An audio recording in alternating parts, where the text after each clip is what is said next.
Baiklah bersama hari ini kita akan mengulas perkembangan terbaru kasus hukum yang menjadi sorotan publik, yaitu pembangunan Pasar Cinde Palembang yang kini memasuki babak baru. Kasus ini menyeret dua nama besar, yakni mantan Gubernur Sumatera Selatan dan mantan Wali Kota Palembang. Untuk membahas lebih dalam dari sisi pengawasan publik dan semangat pemberantasan korupsi, kita telah terhubung secara virtual bersama Ferry Kurniawan, seorang penggiat anti korupsi. Halo, Assalamualaikum, selamat siang Pak Ferry. Waalaikumsalam, selamat siang. Baik, terima kasih Bapak sudah meluangkan waktunya bersama kami di PAL TV. Baik Pak, untuk mengawali perbincangan pada siang hari ini, bisa dijelaskan dulu Pak, kepada publik bagaimana awal mulai kasus pembangunan Pasar Cinde ini mencuat dan masuk ranah hukum yang akhirnya melibatkan dua tokoh penting, yaitu mantan Gubernur Sumatera Selatan Alik Nurdin dan mantan Wali Kota Palembang Harno Joyo. Kasus ini berawal ketika ada event olahraga besar di Sumatera Selatan, Asian Games, di mana Pemprov Sumsel berniat untuk menjadikan Pasar Cinde menjadi pasar modern dari pasar tradisional, sehingga ada proses-proses di dalam pembahasan di Pemprov, di Pemkot, bagaimana kalau Pasar Cinde ini menjadi pasar modern dalam menunjang adanya event olahraga. Ya Pak, kalau boleh tahu apa poin utama dari dugaan pelanggaran yang dilakukan oleh pejabat yang saat ini menjabat sebagai gubernur dan wali kota? Ya, jadi proses ini tidak berdiri sendiri.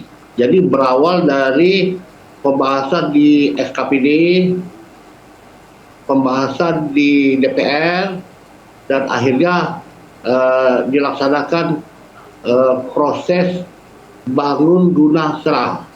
Dan itulah yang menjadi masalah ketika proses-proses tersebut tidak sesuai dengan ketentuan yang berlaku. Ya baik Pak Ferry.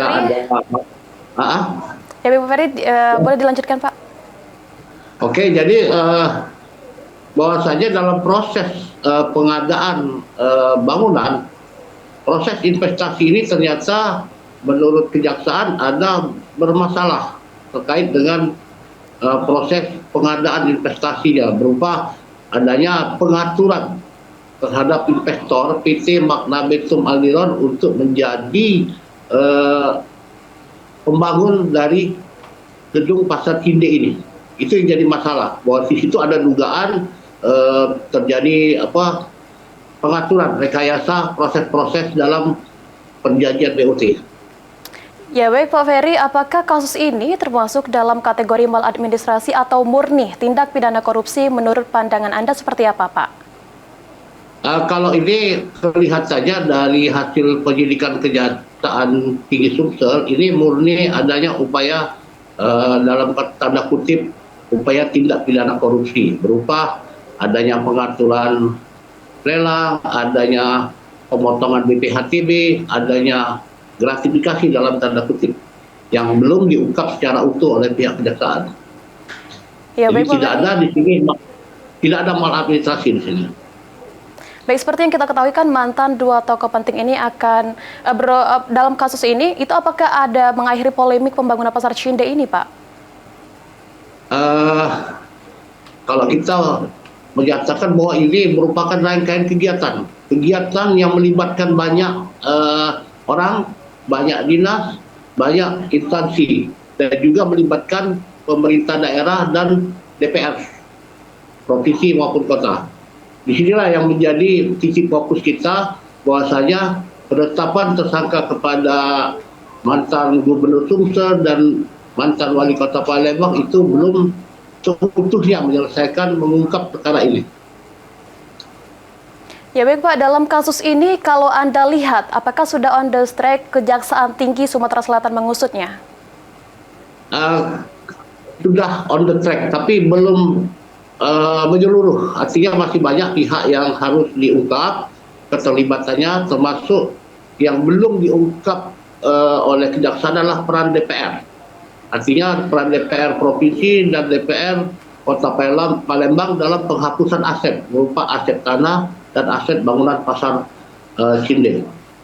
Dan juga menurut Gitu. Anda, Pak Peweri, terlibatan dua mantan pejabat ini sudah cukup bukti untuk diproses lebih lanjut secara hukum? Untuk proses lebih lanjut sudah cukup, tapi masih banyak pihak yang belum diungkap. Jadi kalau hanya kepada mantan gubernur dan mantan wali kota, maka proses ini belum menyentuh kepada aspek dari apa jalur dari proses-proses BOT, artinya will operate take. Jadi belum sampai ke sana, belum sampai menyeluruh, baru pada pimpinan saja, belum sampai ke bawah. Ya Pak, seperti yang sudah kita ketahui kan ada dua tersangka yang sudah ditetapkan, dan apakah ada potensi tersangka lain yang muncul dari kasus ini, Pak? Banyak, kalau menurut kami dari analisis kami banyak. Jadi dari proses tanah, proses perubahan status tanah, proses perubahan aset, proses penghapusan aset di DPR, kemudian SKPD terkait misalnya Dinas Perkim Sumsel, DLH, kemudian Bapenda Kota, kemudian dari pariwisata, itu semua aspeknya baru diungkap sekarang. Dalam proses penyidikan tampaknya belum. Sekarang mulai diungkap setelah ditetapkannya tersangka. Baik, seperti yang Bapak katakan tadi, banyak tersangka lain yang terlibat dalam kasus ini. Dan seberapa besar sih Pak potensi kerugian negara atau daerah dari proyek ini? Kalau menurut saya dari nilai bangunan yang dihancurkan, dirobohkan itu nilainya sangat fantastis ya. Karena ini merupakan cagar budaya. Nilainya tidak bisa dihitung dengan nilai bangunan umum, tapi nilai historisnya, nilai sejarahnya, nilai mungkin lebih dari 500 miliar kerugian negara menurut kami. Baik, berarti udah banyak ya Pak kerugian negara yang sudah dirasakan dari proyek pada kasus hukum pembangunan Pasar Cinde ini. Nah Pak, bagaimana Anda melihat peran pengawasan internal pemerintah daerah dalam kasus ini, dan selanjutnya apa yang harus dilakukan oleh pemerintah, Pak? Jadi pengawasannya ini menurut saya sangat lemah, karena kok bisa terjadi penghapusan cagar budaya. Sementara ini kan sudah diusulkan sebelumnya 2014 untuk jadi cagar budaya. Tapi kenapa ada izin dari wali kota Palembang, kemudian permintaan dari gubernur untuk menghapuskan aset berupa bangunan Pasar Cinde ini. Jadi ini menjadi masalah besar, dan ini juga menjadi perhatian serius dari pemerintah dan juga aparat hukum. Baik, sebagai penggiat anti korupsi, apakah Anda melihat adanya kejanggalan Pak dalam proses penyelidikan atau penanganan kasus ini?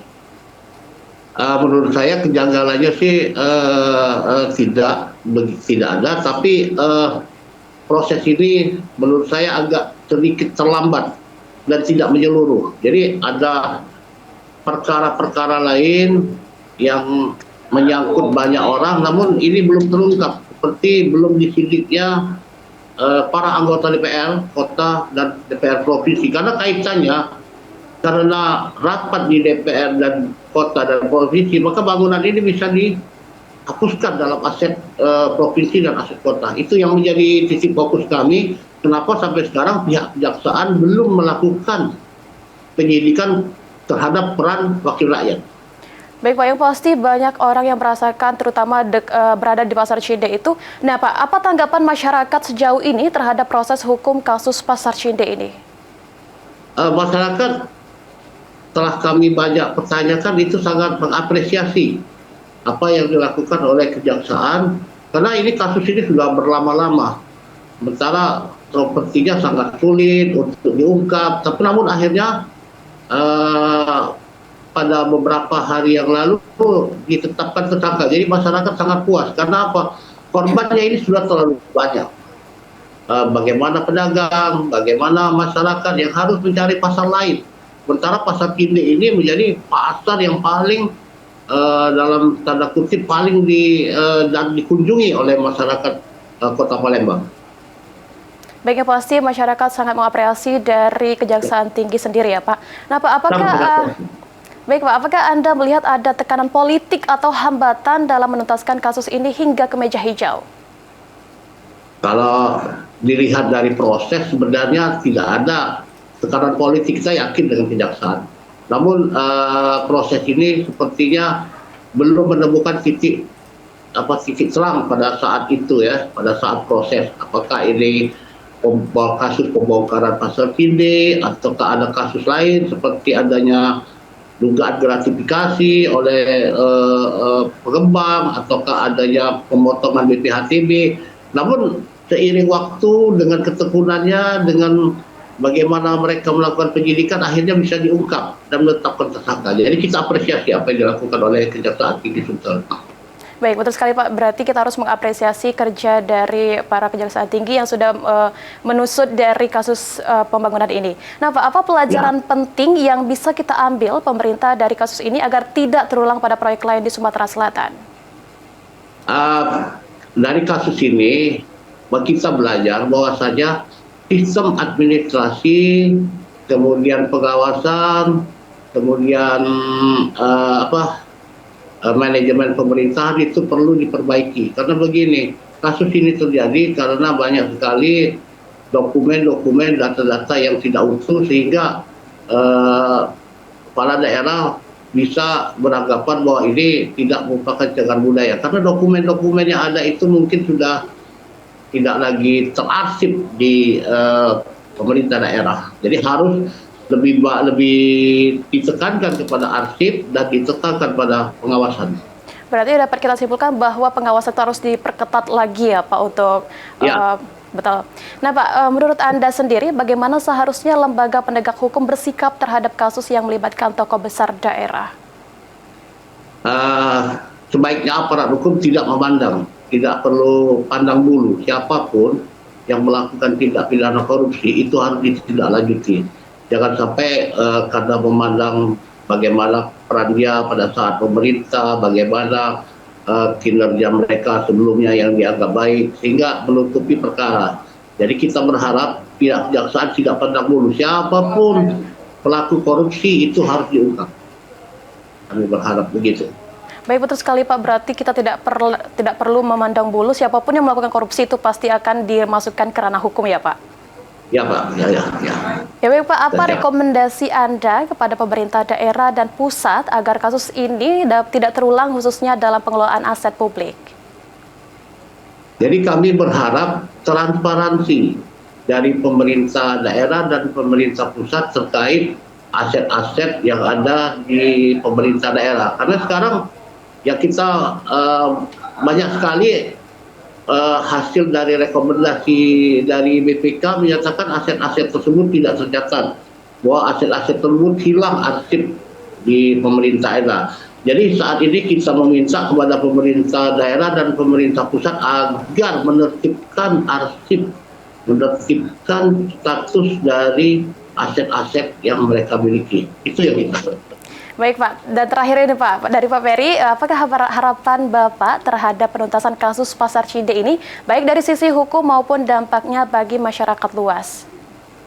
Kita berharap, harapan kami, agar kasus ini dituntaskan secara utuh kepada semua pihak yang terlibat. Jangan ada pandang bulu, walaupun itu tokoh politik, walaupun itu pejabat tinggi, walaupun itu punya pengaruh di pusat.